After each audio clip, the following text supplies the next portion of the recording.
Hello, എല്ലാവർക്കും guppy ടിപ്സിലേക്ക് സ്വാഗതം. എല്ലാവരും ഈ ചാനൽ സബ്സ്ക്രൈബ് ചെയ്ത് ബെൽ ബട്ടൺ ക്ലിക്ക് ചെയ്യുക.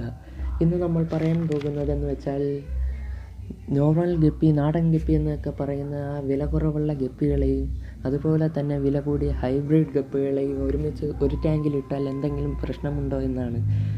തുടക്കക്കാർക്ക് പ്രയോജനമുള്ള ഒരു വീഡിയോ തന്നെയാണിത്. തുടക്കക്കാർ കണ്ടിരിക്കേണ്ടതുമാണ്. ഇന്ന് പറയാൻ പോകുന്ന വീഡിയോ നിങ്ങൾ സ്കിപ്പ് ചെയ്യാതെ ഫുൾ കാണുക. കാരണം ഇടയിൽ പറയുന്ന മെയിൻ പോയിന്റുകൾ നിങ്ങൾക്ക് മിസ്സായി പോകുന്നതാണ്. ആദ്യം തന്നെ ഞാൻ എന്താണ് ലോക്കൽ ഗപ്പി എന്ന് പറഞ്ഞു തരാം. ചിലർക്കെങ്കിലും സംശയമുണ്ടാകും ലോക്കൽ ഗപ്പി എന്താണ് എന്ന്. ലോക്കൽ ഗപ്പി എന്ന് പറയുന്നത് വളരെ വില കുറഞ്ഞ് കിട്ടുന്ന ഗപ്പികളാണ്. 20 രൂപ തൊട്ട് 50 രൂപ വരെ ഒരു ജോഡിക്ക് വില വരുന്ന ഗപ്പികളാണ് മിക്സഡ് ഗപ്പി, ലോക്കൽ, നാടൻ ഗപ്പി എന്നൊക്കെ പറയുന്നത്.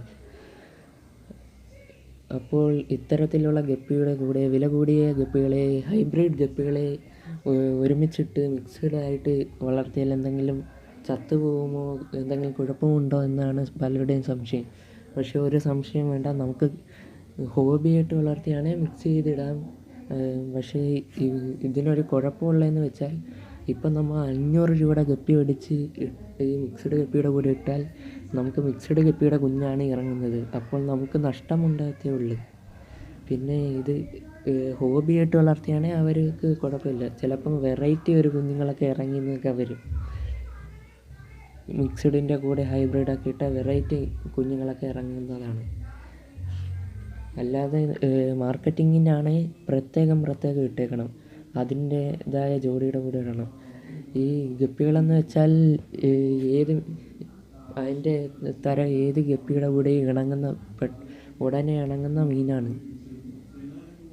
അതിൻ്റെ തന്നെ ഇതാണെന്നൊന്നും നോക്കത്തില്ല, പെട്ടെന്നങ്ങ് ഇണങ്ങും.